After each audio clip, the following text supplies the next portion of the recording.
काफ़ी बार डिस्कशन किया है हमने कि मार्केट में एक करेक्शन आ सकता है, मार्केट गिरेगी और हमेशा से मैंने कहा है कि मोमेंटम चेस नहीं करना है किसी भी स्टॉक में। सूनर और लेटर स्टॉक मौका दे देते हैं, चाहे वो टाटा का हो, चाहे वो अंबानी हो, चाहे वो अडानी हो। ऐसा कोई स्टॉक नहीं जो मौका नहीं देता है, और नहीं देगा मौका तो क्या दिक्कत है? कोई दिक्कत नहीं, हम तो भागते नहीं हैं भाई, भागते हुए स्टॉक के पीछे।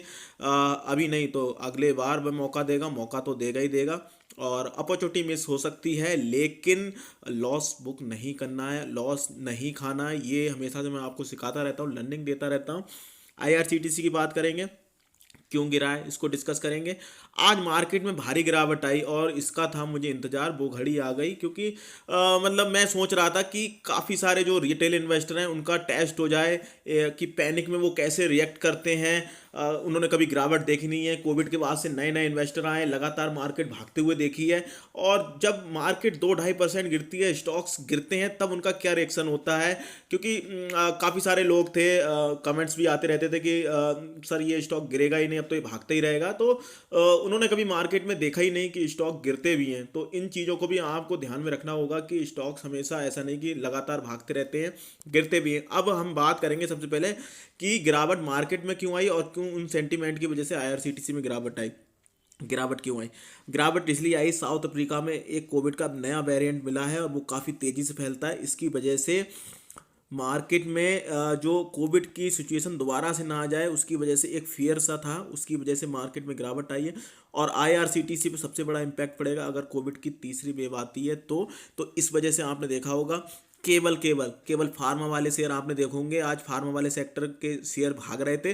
बाकी सारे जो भी थे, कोई से भी हो चाहे स्टॉक्स, वो सब गिर रहे थे, चाहे वो आईटी हो, कोई सा भी सेक्टर हो, चाहे बैंक हो। और इवन ऐसा कोई सेक्टर था नहीं जो रेड में होना, बस फार्मा सेक्टर को छोड़ के। तो ये चीज़ आपने नोटिस कर ली होंगी और इसी वजह से आईआरसीटीसी में भी गिरावट आई है। कई बार डिस्कस कर रखा है हमने, और मैंने हमेशा से आपको बताया कि अगर आपको बहुत पसंद है तो एक एक दो दो क्वांटिटी करके हर गिरावट में खरीद सकते हैं। नहीं तो 800 रुपये के आसपास का वेट कर सकते हैं, 810, 790, 820, कहीं जहाँ पे आपको अच्छा लगता हो, जहाँ पे आपको ऐसा ना लगता हो कि यार इससे नीचे चला जाएगा 10-20 रुपये तो मुझे डर डर ना लगे, तो वहाँ पे अपना जीटीटी लगा सकते हैं और वहाँ पर लिमिट ऑर्डर डाल सकते हैं अगर मार्केट डेली ट्रेड करते हैं तब, और वहाँ पे खरीदारी कर सकते हैं। तो अगेन 800 रुपये के आसपास आएगा तो आपको घबराना नहीं, वहाँ पे एक डिप लगा सकते हो अगर आपको पसंद है तब। और नीचे के लिए 700 रुपये मैंने आपको बता रखा है, 700 रुपये के आसपास आप एक और डिप लगा सकते हैं दूसरी, जहाँ तक मुझे ज़्यादा दिखता नहीं है। लेकिन अगर बाई चांस किसी सिनेरियो में गया तो आपके पास बैकअप प्लान होना चाहिए कि मैं क्या करूँगा। तो ये मैंने आपको बता दिया है, और ये भी मैंने बता दिया आपको कि 800 से 1,000 रुपये की रेंज में इस क्वार्टर में मुझे दिखता है ये रहते हुए। काफ़ी सारे जो एनालिस्ट होते हैं, काफ़ी सारे बड़े बड़े ब्रोकर्स होते हैं, वो उनकी अलग अलग आपने देखे होंगे कि कोई बताता है 1,000, कोई बताता है 2,000, कोई 1,500 जाएगा। मैं इवन आपको बताता हूँ जो भी मुझे दिखता है। मैंने आपको बताया 800 से 1,000 की रेंज में रह सकता है, और ऐसा मैंने कभी नहीं बताया कि बस हाँ यहाँ से रॉकेट होता अभी चला जाएगा फिर ये मतलब कभी हाथ नहीं आएगा। ऐसा नहीं है, मौका आते रहता है। और इसमें एक पॉजिटिव खबर आई थी जब कैटरिंग के लिए इन्होंने बोला था भाई कैटरिंग चालू हो जाएगी, तो वो पॉजिटिव खबर थी। और इसके अलावा एक नेगेटिव खबर थी, म्यूचुअल फंड ने थोड़ी सी होल्डिंग कम की थी, और उसके अलावा सिंगापुर गवर्नमेंट ने अपना स्टेक जीरो कर दिया था, वहाँ पे वो नेगेटिव खबर थी। उसके बाद थोड़ी सी गिरावट हुई थी और उस खबर के बाद थोड़ी सी तेज़ी आई थी। और लॉन्ग टर्म में मुझे दिखता है कि अगर क्वार्टर के रिजल्ट अच्छे आते हैं, कई बार मैंने बता दिए, तो ये स्टॉक 1,000 रुपये की जो रजिस्टेंस है इसको ब्रेक कर सकता है और फिर नए लेवल खुल सकते हैं। और नहीं अगर अच्छे आएंगे अगर अगले क्वार्टर के रिजल्ट, तो वहाँ पर फिर इसमें गिरावट हो सकती है, इसी रेंज में रह सकता है, कंसोलिडेट कर सकता है। काफ़ी बार ये कंसोलिडेट करता है स्टॉक, ऐसा नहीं है आप सोच रहे हो कि भाग रहा है तो भागता ही रहता है। लगातार कोविड के बाद 8-9 महीने इसने कंसोलिडेशन किया है 1,300-1,400 रुपये के लेवल के आसपास, जहाँ पे इस ओएफएस भी आया था।